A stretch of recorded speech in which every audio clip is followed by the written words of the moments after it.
Going downhill.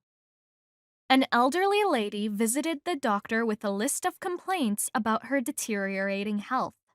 Her joints were stiff, her back ached, her vision was on the decline, and she had a weak bladder.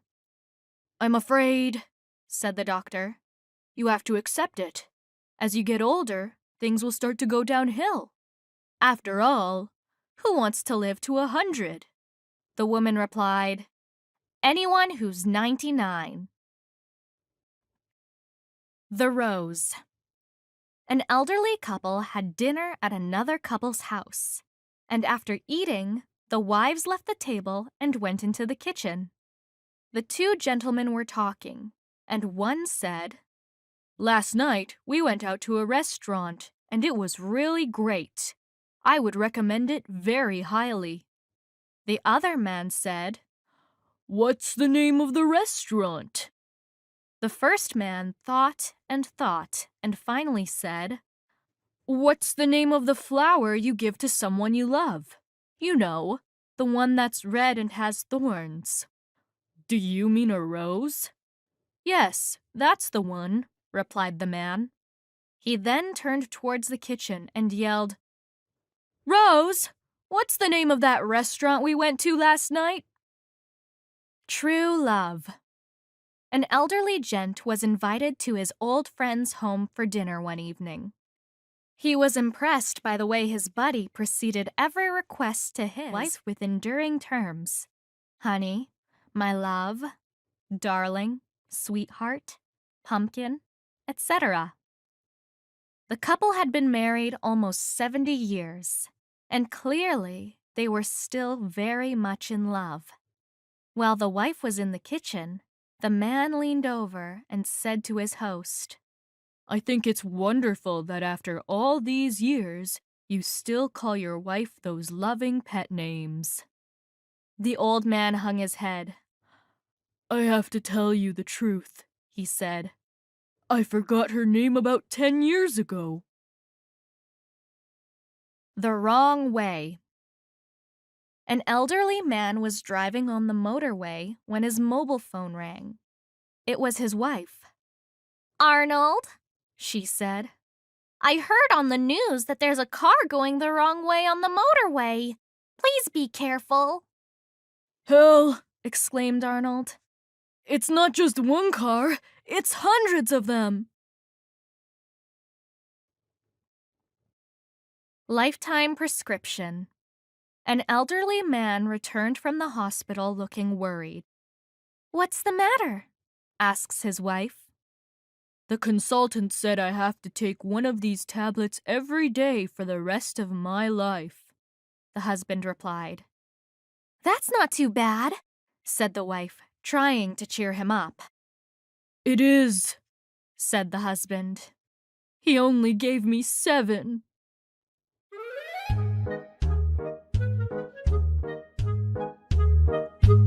An elderly man asked his wife to prepare him a chocolate ice cream sundae.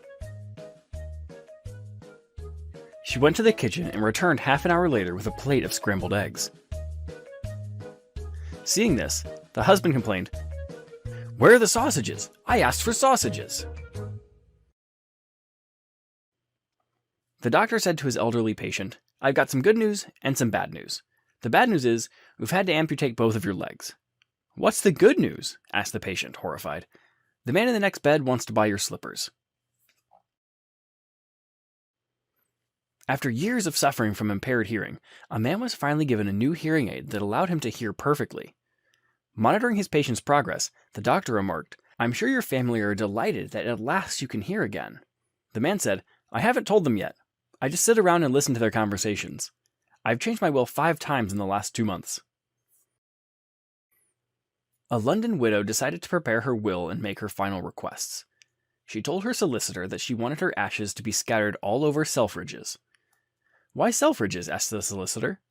"Because," she replied, "that way I can be sure my daughters will visit me twice a week."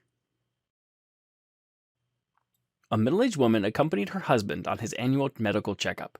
Afterwards, the doctor took her to one side and said, "I'm afraid I have some bad news. Unless you follow a strict routine, your husband will die. Every morning you must give him a good, healthy breakfast, and in the evening, you must cook him a nutritional meal. You mustn't burden him with any household chores. You must keep your house spotless, and you must attend to his every need. I realize it will mean extra work for you, but it's the only way to keep him alive." On their way home, the husband asked his wife what the doctor had said to her. "Oh," she replied, "he said you're going to die." "How was your golf game, dear?" asked Jim's wife, Helen. "I hit the ball pretty well, but my eyesight got so bad I could never see where it went." "Face facts," said Helen. "You're 72 now. Why don't you take my brother Jack along?" "But Jack's 81 and doesn't even play anymore." "I know, but he's got perfect eyesight and could watch your ball for you." So Jim agreed to take Jack to his next game. At the first hole, Jim sent his drive sailing into the distance. "Did you see where it went?" he asked Jack. "Sure did," said Jack. "Well, where is it?" said Jim as they set off in pursuit. "I forget."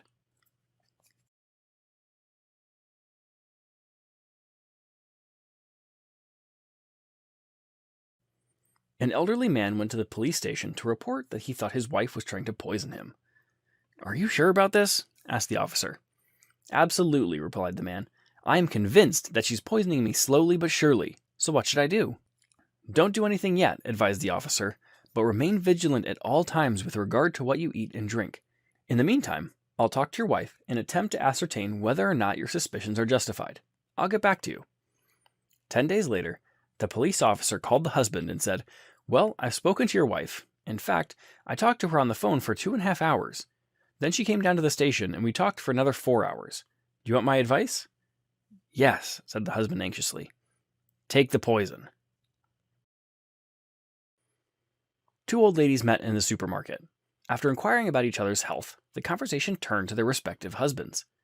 "Oh," said one, "Bert died last week. He went out to the garden to dig up a cabbage for dinner, had a heart attack, and dropped dead in the middle of my vegetable patch." "Oh my!" exclaimed the other.